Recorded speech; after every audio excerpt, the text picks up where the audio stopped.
Good afternoon or good morning, depending on when you're watching this pre-recorded installment of our Roads to Research speaker series. Thank you for joining us.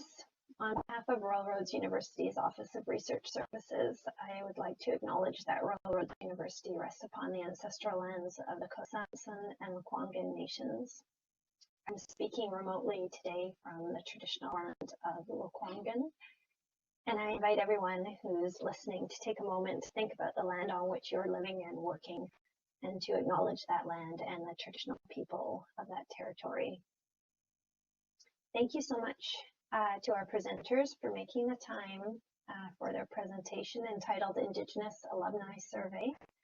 Christine Webster is an RRU alum, and Kathy Bishop, Wanda Krause, and Elizabeth Hartney are all core faculty from RRU's School of Leadership Studies. I'm going to hand it over to you. Finally, I would like to thank also the Canadian Tri-Agency Research Support Fund for their support of this speaker series. Thank you. Over to you. Thank you. Uklasish Tupafaksa is Takshif Nuchanal Ahus Successish. Good afternoon or good morning. My name is Christine Webster. I am Nuchanal from the Howsett Nation.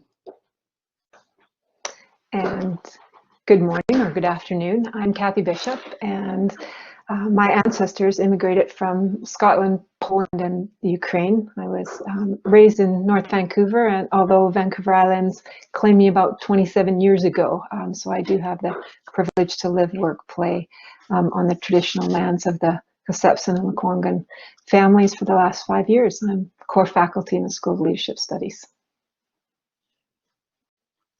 Hi everyone, I'm Wanda Krause. I'm the program head of the Global Leadership Program in the School of Leadership, and very happy to be joining you from the traditional lands of the Kusapsan and Lekwungen.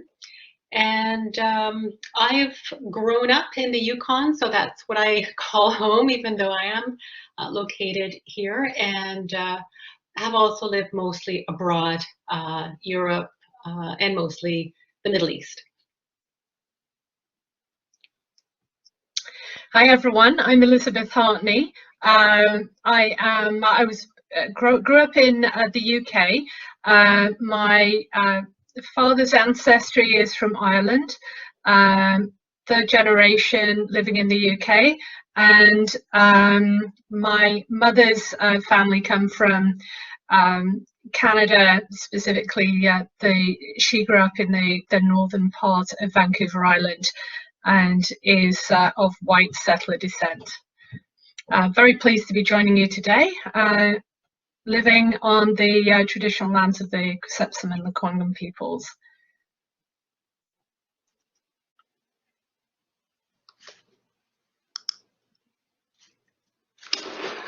As mentioned, we are delivering our presentation from the safety of our homes. We hope that you are all doing well and staying safe as well. We too would like to acknowledge with respect the traditional lands of the Kusapsan and Lekwungen families, of which the Royal Roads University is situated. The families continue to have that relationship with the land to this day. We're here to talk about the Indigenous Alumni Survey and a little bit about my thesis, of which it is tied. Kathy will walk us through the agenda, and then Elizabeth will start us off with a little bit of background to the project.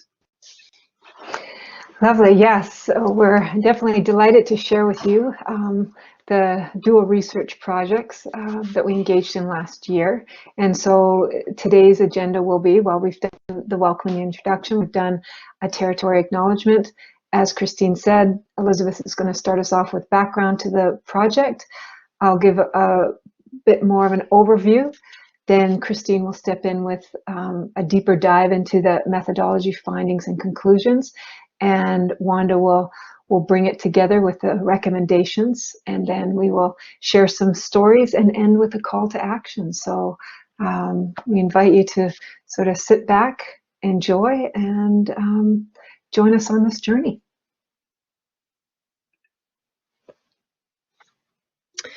So I'm just going to touch on a couple of pieces around the background. I think there was a lot that kind of led up to this particular project.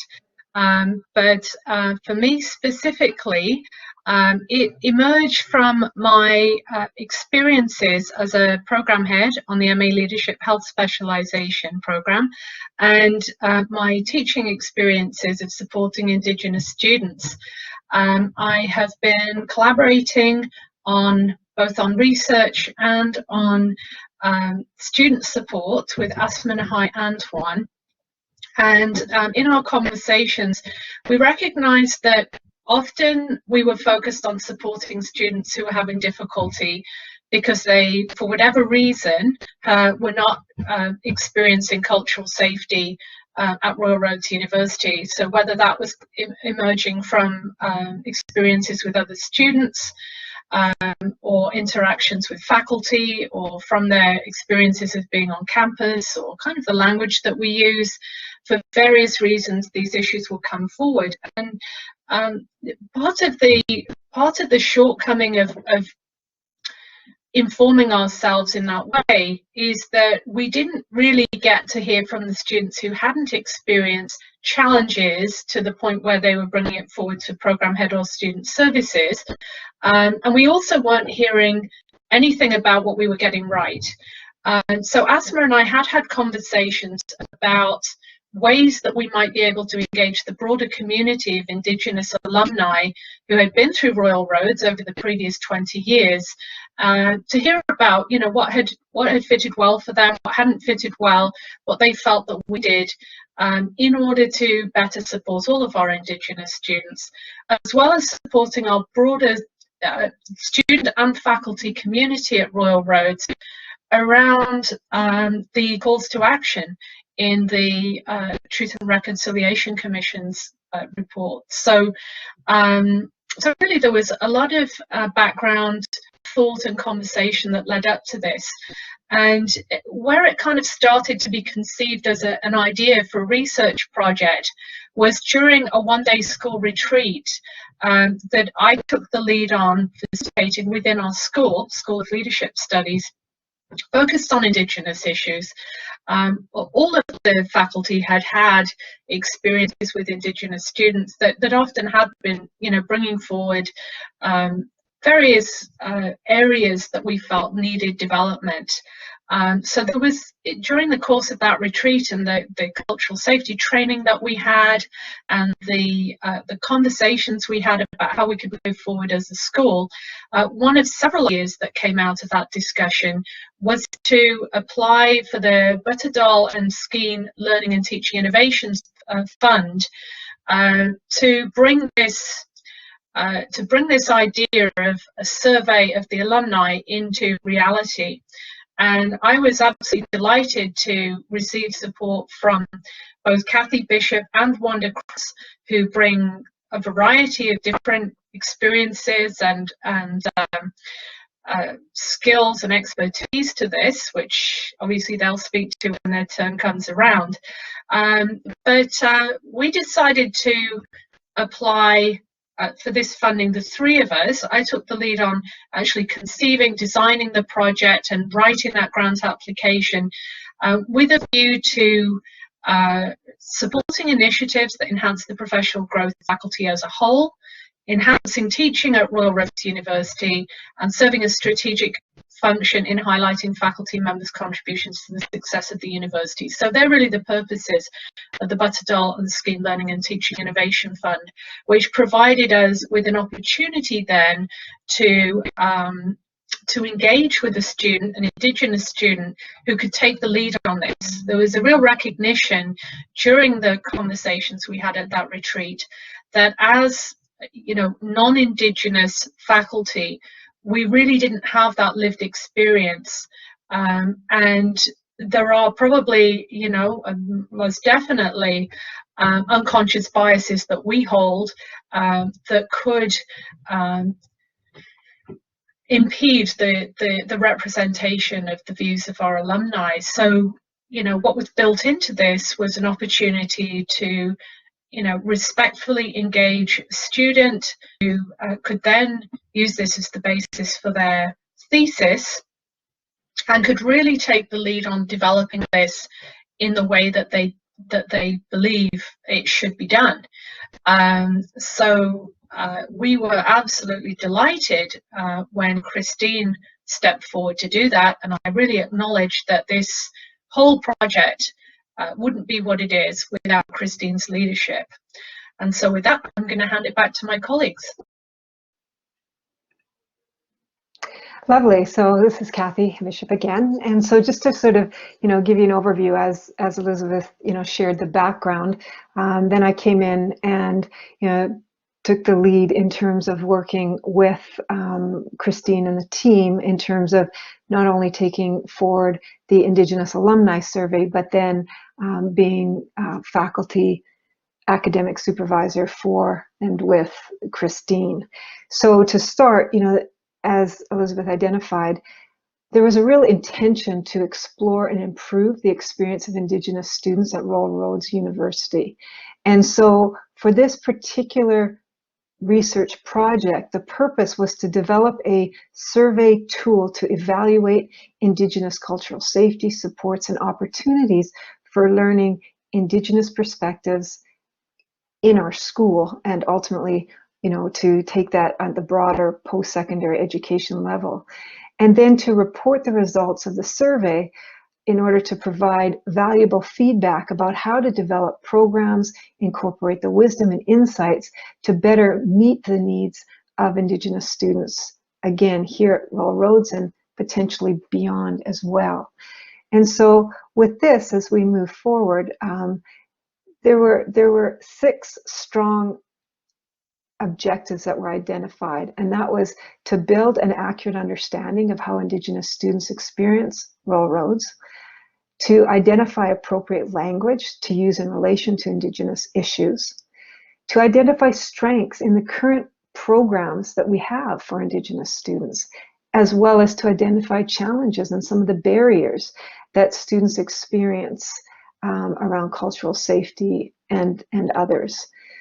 And then also, of course, to develop new approaches to supporting Indigenous students and to identify appropriate directions for curriculum development and enhance the overall learning experience for Indigenous and non-Indigenous students, which would include Indigenous ways of being, doing, and knowing within, most particular, the School of Leadership Studies. And you'll see how that happens because Christine was doing her Master's of Arts in Leadership with us at the time.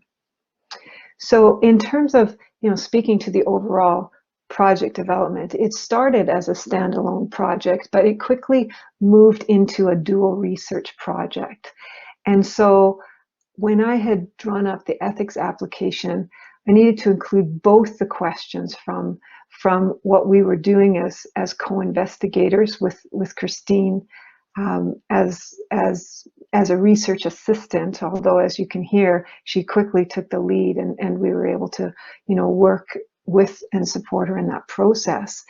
And also in her own development of her thesis work. And so the first question that we focused on for the Indigenous Alumni Survey was, how can Royal Roads University enhance its cultural safety supports and opportunities for learning Indigenous perspectives in a post-secondary education? And then where Christine zeroed in on was, how can the School of Leadership Studies Master of Arts in Leadership program enhance the overall learning experience for Indigenous students so that they feel that they're being true to their Indigenous values while being in the academy? And so, as you've been hearing, Christine took a very important leadership role, as Elizabeth identified, as the Indigenous Alumni Survey co-investigators team. We really trusted Christine as well as the Indigenous elders in the study that she engaged with, along with ASMA, to support and lead in this process. And then in terms of the process, where that happened in terms of our grant application was around the survey development. And then Christine furthered that with one-to-one interviews. And around building language, what I really appreciated was how Christine built in to her own thesis work, re-looking at appropriate languaging around knowledge sharing providers, knowledge gathering, knowledge gathered, sense making, and offered gathering. And so, not to speak on Christine's behalf, I'm going to turn it over to her, but I just want to acknowledge one of the many things that I did appreciate Christine in terms of her leadership and how she moved forward on this. So Christine, I'll turn it on to you, over to you to go deeper. Wonderful. Thanks so much, Kathy. And thank you for all your kind words that you're sharing. The work that I undertook was really guided by the work of other Indigenous scholars that really helped place me as a new Tonlith person in grad school. In particular, Linda Smith wrote about methodology, that it is important because it frames the questions being asked, determines the set of instruments and methods to be employed, and shapes the analysis. And so when I took those words, I thought about how I would move forward in the project. And the first thing that I did was I met with the Huron people, and it's a group of local Indigenous elders and old ones who advise on Royal Roads community Indigenous specific matters. So I presented to them with what I had in mind for moving forward with the Indigenous Alumni Survey, and was seeking guidance and help and just someone to talk to about how I was going to walk through the journey.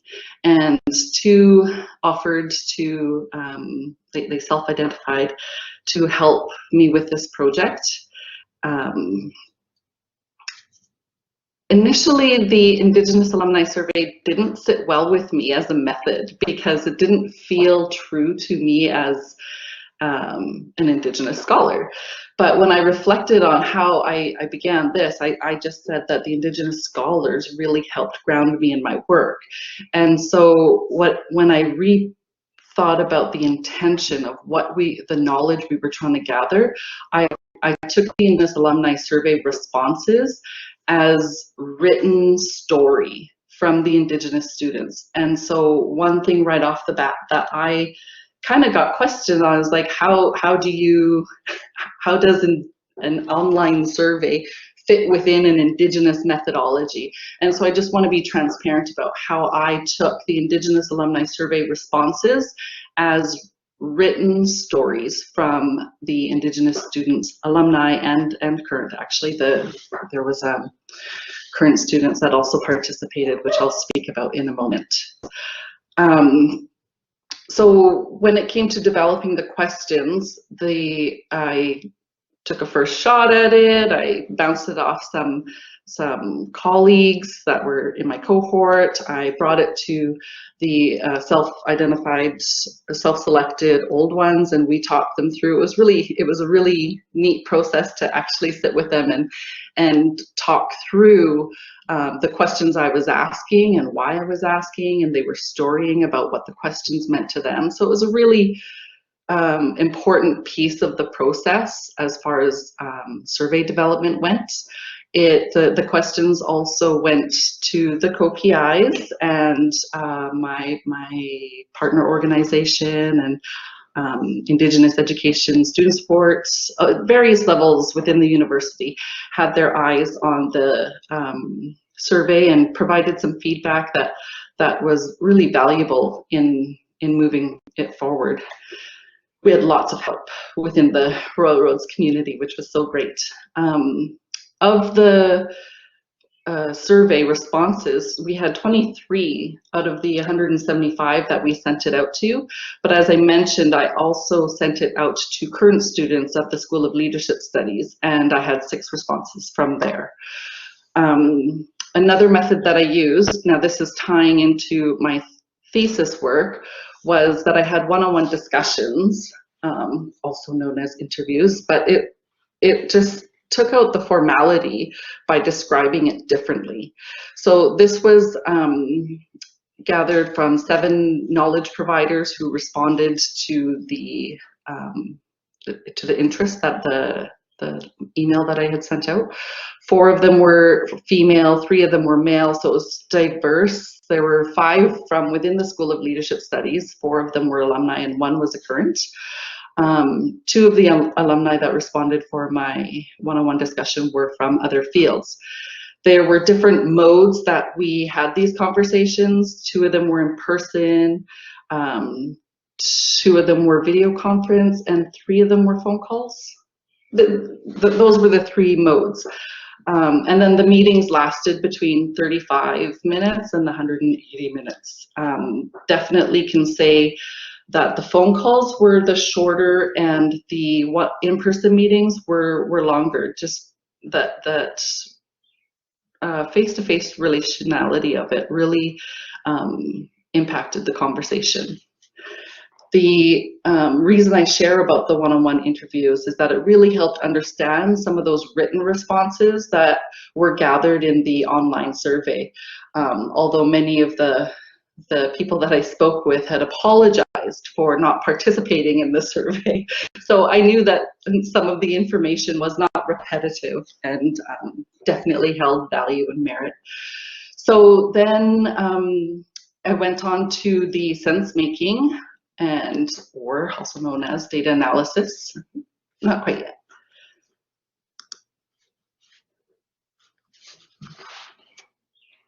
Thank you. The first one was the anonymous online survey. So I took an initial read of all the responses with no note-taking, just took it all in one sitting and just wanted to really feel what the responses were saying to me. This then followed up with like a cutting and sorting technique where I was highlighting themes, I highlighted words, I was just really trying to sit with it. And one of the things that was really important for me, I don't know how to get it across better, but I really needed to stay in the moment with all of the information. So it took a long chunk of my time to go through it, and not just one time. I kept going back to it and sitting with it and reading it. And then when I had a good understanding of what was coming through, I met with the old ones and reread the question to them, gave some of the examples of the response, what people were saying, like the themes that were coming out of it. And we also had a little discussion about what that meant. When it came time to do the one-on-one discussions, I provided transcripts to each of the knowledge sharing providers, and they wrote back. Most of the things that they wrote back with were the incorrect spelling of like ancestral words, and that was a good process to make sure that I was really capturing accurately what they were conveying to me. I sat with it and also did another sort of cutting and sorting technique, theming of topics that were coming out of the discussion. And then I started to pull quotes that were really resonating with me. And I sent those quotes to the knowledge sharing providers, participants, for their validation that yes, it was okay, I took it in the correct context, and that I was okay to continue using their words within my thesis. So here's where I'll just take a pause and go further into the wording that I chose to use within my thesis. Knowledge sharing providers was the participants, knowledge gathering, knowledge gathered, sense making, offered guidance. There were different words that I used also within the thesis. That was, as an example here, the English words in place of other English words, but also I used Nuu-chah-nulth words in place of English words. And it was just, again, sitting closer with the intention that I was bringing forward in my writing and trying to describe closer to the experience of what I was going through.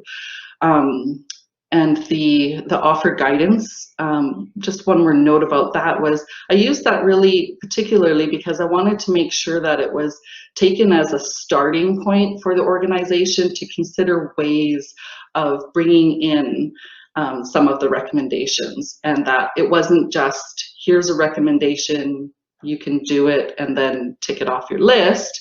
It was more offered guidance of here's a way that you can consider doing this, for example, Indigenous content, or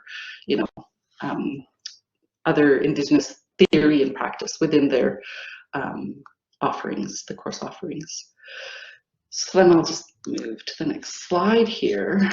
Out of the responses from both the online survey as well as the one-on-one discussions, I produced the summary of findings, and some of the strengths that the Indigenous students talked about were the real-world application of the curriculum, meaning that they could take what they were receiving and bring it into their workplace live as it was happening, and they found a lot of value in that.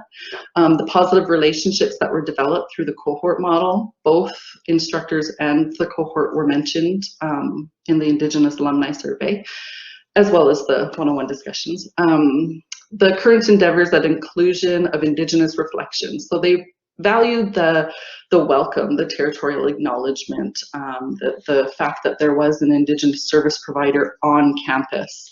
And then the program design of the online and on-campus component really was a strength as far as valuing the balance between work, home, and school life.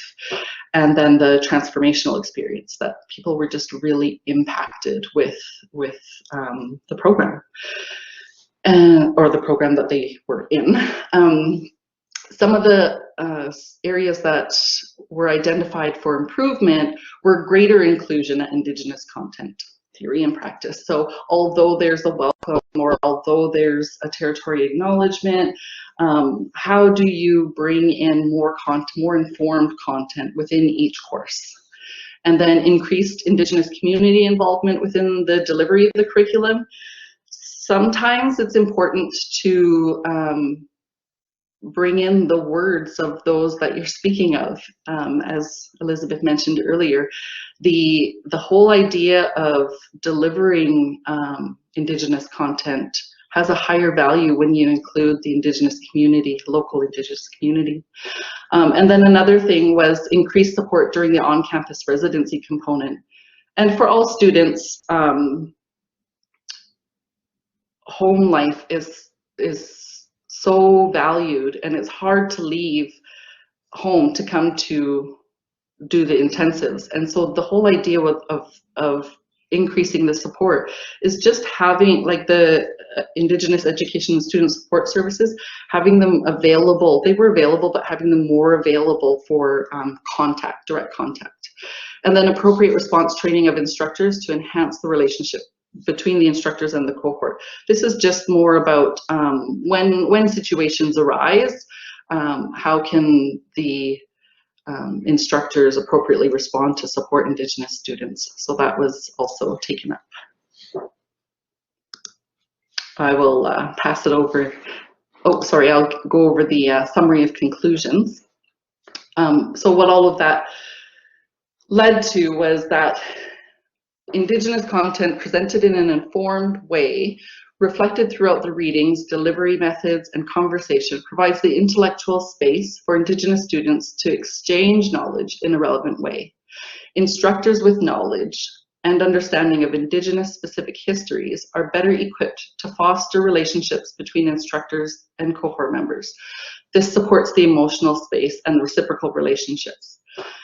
Awareness and access to Indigenous imagery demonstrates respect for Indigenous ways of knowing, being, and doing, and contributes to the physical space for Indigenous students to connect with in a meaningful manner with the supports, people, and places.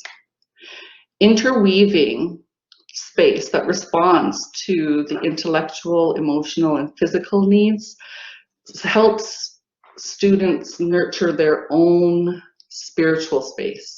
And it's our own spiritual space that we are most protective of. One of the other things that came out as a conclusion was that in navigating the two worlds between culture and academy, Indigenous students translate Western context into Indigenous perspectives and back again, seeing the parallel between the two worlds. But this really only came out through the one-on-one discussions. And so that was really interesting for me, that even the phrasing of two worlds was brought up a lot within the one-on-one discussions. So now I'll turn it over to Wanda to discuss the offered guidance and recommendations. Thank you, Christine.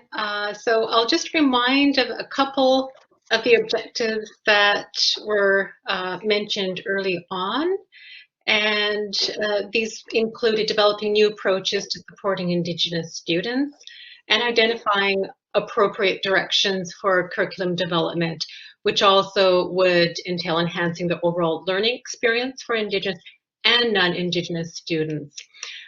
So leading from that, there are four, let's say, categories of recommendations that emerged from the research. These include, number one, expand Indigenous student support. Number two, develop and update Indigenous course content. 3, improve instructor and on-campus preparedness. And 4, increase visibility of Indigenous cultures. So I'll explain those a little bit here. Christine has gone over these during the discussion on the summary and conclusions, but I'll draw out what specifically the recommendations are. And I'll use the word should because ultimately these are the things that should be considered and done where possible. So first off, with expanding Indigenous student support, Royal Roads University should expand Indigenous students to support, for example, through student counseling services, and ensure that they are adequate to respond immediately to all Indigenous students, provided by a dedicated team representing all genders. And then another recommendation or sub-recommendation for expanding student support would be to have a traditional healer available to provide cleansing practices. And this could, there's many ways, but this could include examples such as for cedar brushing. And this emerged as extremely important, especially for when students come onto campus and do reflective activities that are part of on-campus experiences and where students need that extra support. And this should actually be offered as optional to both Indigenous and non-Indigenous students. And then the healer should obviously be in a position to explain and complete the entire practice or practices. And then another sub-recommendation to the first is having a dedicated Indigenous curriculum development staff. I'll speak a little bit more about that in a moment. And the last sub-recommendation here is that Royal Roads University should explore opportunities for Indigenous student mentoring for all Indigenous students. The second key recommendation drawn from the conclusions that Christine just elaborated on, again, is develop and update Indigenous course content. And so with that, all Royal Roads programs should review the current reading lists and placement of Indigenous content. And so what we mean by content placement is that Indigenous content should be appropriately positioned, such as on Moodle, so as to avoid demoting its importance. So it's all equal in access. And it's also recommended that the schools and instructors are aware of the gaps between the disciplines that are without Indigenous content, and for the need for connections to and case studies, especially of Indigenous ways of knowing and knowledge. So many more case studies could be brought in that are specific also to the disciplines and relevant then for the students. And this should be done in collaboration with an Indigenous curriculum development staff.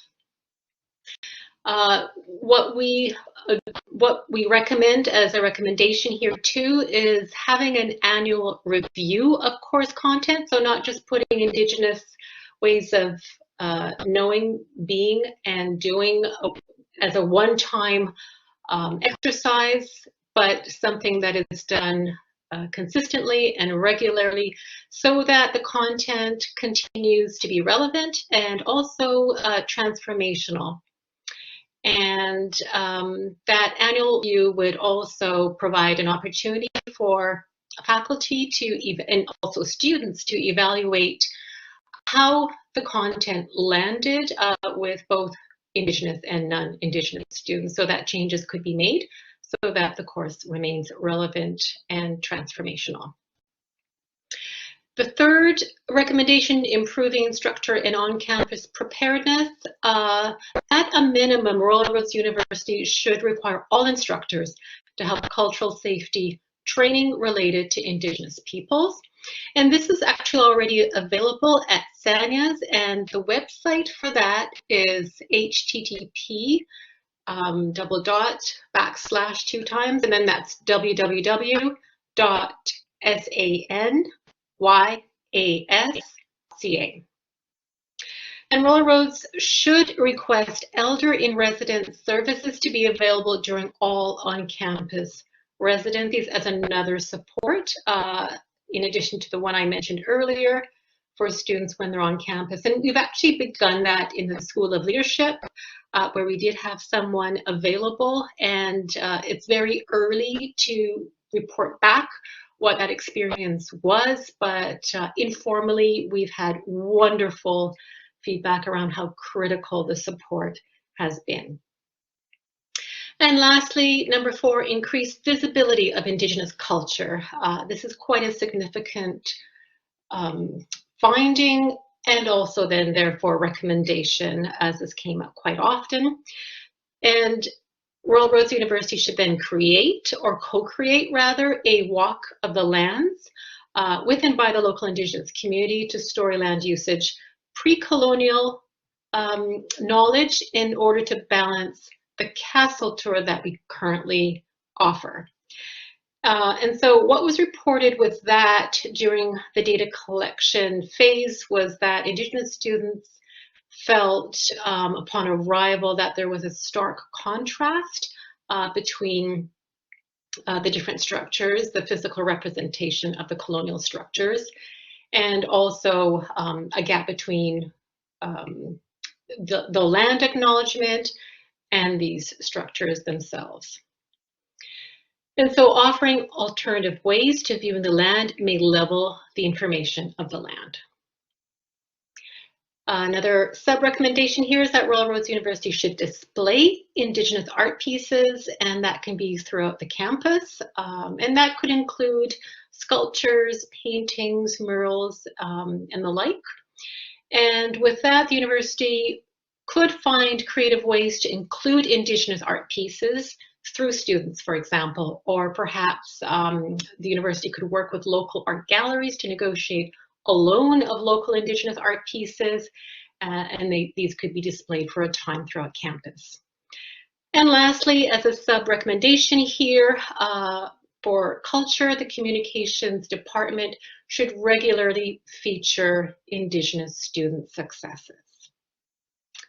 And with that, I'll hand it back over to my colleagues. Thank you very much. Great, thanks, Wanda. This is Kathy Bishop again. And yeah, there's just one thing before we sort of delve into sharing some stories. I do just want to highlight that the word should was used. I also want to acknowledge Christine's use of guidance offered, and to really highlight that any recommendations need to be taken within their context, with the recognition that there are different ways these recommendations may already be being done, or in process of being done, or could be done, and that the resources, peoples, and funds needed to support are always important to consider, to take implementations to full, well, to take recommendations into full implementation. And so, I mean, that brings us to us sharing some stories. And there's a title that currently in articles under review, a peer review articles under review that Christine and myself have forwarded around relational aspects of Indigenous knowledge in higher education. And part of that was because through this process, we realized the importance of collegiality and talking things through and working with all those people who are involved, our co-investigators, our Heron people, other people in that process, but of course the students and alumni. And so just wanted to sort of give you that resource is forthcoming in terms of that we also recognized sort of a pre, during, and post pieces of what had happened. And I'd like to sort of speak to something that sort of after this all came to pass, after the completion of Christine's master's journey. Christine and I did consider how we continue the relationship, because the research work really provided a strong foundation for us to move forward and develop a new relationship. And so we've attended conferences and are looking at co-publishing. But this brings back to sort of, you know, one of the initial concerns that Elizabeth was bringing up was around, you know, how to move forward both Indigenous and non-Indigenous people together on this path. And so, you know, one of the concerns that I had was any lingering power over dynamics that are inherent in a student and supervisor relationship, and how to shift that into a new collegial relationship. And so again, if you're wondering, okay, but how do we, you know, move forward in this journey, I really invite you to consider the way that we all move forward. Was the key really was dialogue. We talk things through, head, heart, hand, and spirit. And I know for me, one of the things shifted because I had struggled with, you know, how do I sort of move in this process with Christine, who's also taking a lead in the process, but also recognizing she's a student in this process, was when Christine had said to me, you know, walking this journey is a process, and it really is about the willingness to lead, follow, and walk side by side.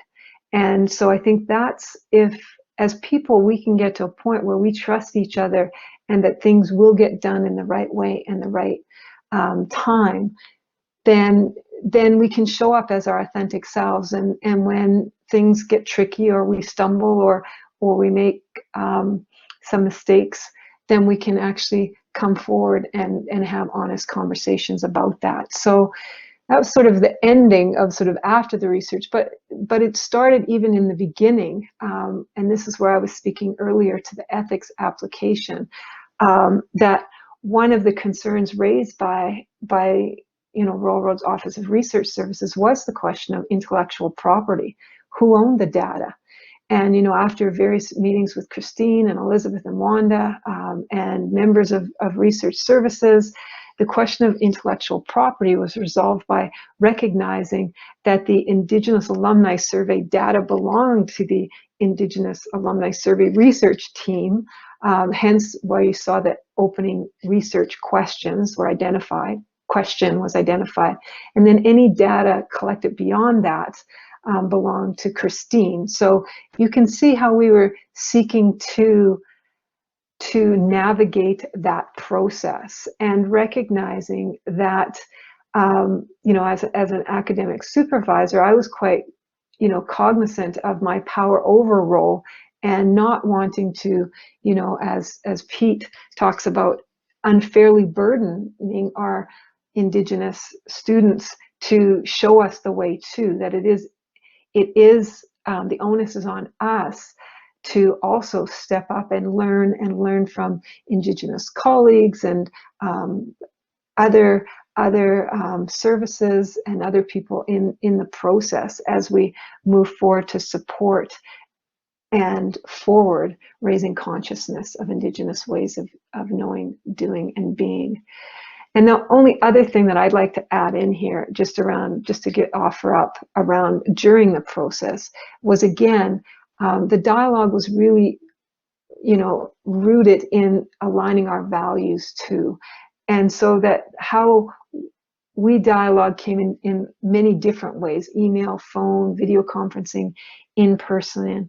And so again, there were moments when, through our values alignment, we were able, with our dialogues that were rooted in curiosity and respect for the knowledge that each other contributed, in terms of as a faculty having the expertise within the academy, but also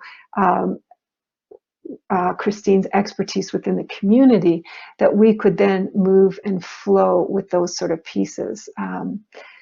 And so, there were some really lovely moments that we were able to share some of those stories. And I think at this point, I'd like to turn it over to Christine if there's something that pops more for you that you would like to share, and then as well as to my colleagues Elizabeth and Wanda as well. Sure thing. Thanks for that, Kathy. I think one of the important things for me to begin with was that I had already, with my previous attempts at higher education, I had already come into Royal Roads University with a set of tools that I had developed to be successful within the academy. And as you just mentioned, open dialogue was one of the key things that I took with me as a strategy to success. And having faculty members that are open to receiving curiosity, receiving feedback, receiving whatever it is that I wanted to approach with was valuable. So I think that as I look at this part, both for other Indigenous students, is to be able to bring your whole self into the academy means being able to express yourself to those faculty members. And you can find a way that sits well with you, like emails. As Kathy mentioned, I emailed a lot, and I used to begin it with like, this is just an FYI. Like I didn't need her to respond, but here's where I'm sitting at with this particular item. Or, if it was still sitting with me, and it was really about processes that had to align with our values, my values, her values. And so if it didn't get resolved, we talk about it. We had Skype meetings, we had in-person meetings, and we really just dialogued about what it meant for me and what our intentions were in bringing it.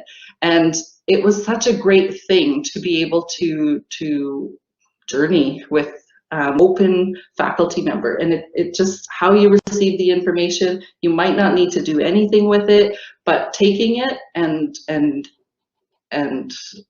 using it to better the relationship will help Indigenous students, I think. And there's many other stories that occurred in the during parts that I'm happy to share, but are also included in the article that Kathy and I co-authored. There's I think I'll just share one more, and that was in particular about the during piece of the journey, and it was in regards to gifting. This was one of the topics that came up. I had gifted elders for hearing my presentation, and in community, where I'm from, they generally prefer it to be handmade goods from those in community. If you can't do it yourself, we got it from our sister who did this, or our grandmother who made that, and we gift in that kind of meaningful way. Not to say that there's no meaningful way in gifting, but that was different than the advice that they had received from outside the school. And so we had to talk that through. What does it, gifting from an Indigenous student within the community, gifting from Royal Roads University faculty member, what do all of those look like? And so we had a great discussion about what that was from an Indigenous perspective, what it was from a non-Indigenous perspective, and we worked our way through, and that was really great because it was a tricky one, but we got there. So yeah. In the interest of not talking too much, if I can open it up to Elizabeth or Wanda. I think we're probably about out of time, so I'm happy to leave it there. Anything, Wanda? Oh, thank you, everyone. I think we're out of time as well, so I'll leave it there as well. Thank you. Okay. Thank you so much, everyone. Was this last slide something you wanted to speak to? Well, I would say it's just our final slide in terms of sorry. this. No, thanks for that, Vanessa. I mean, I think it's a quick call to action. I mean, we like any kind of research project, especially at Royal Roads, it really is around change.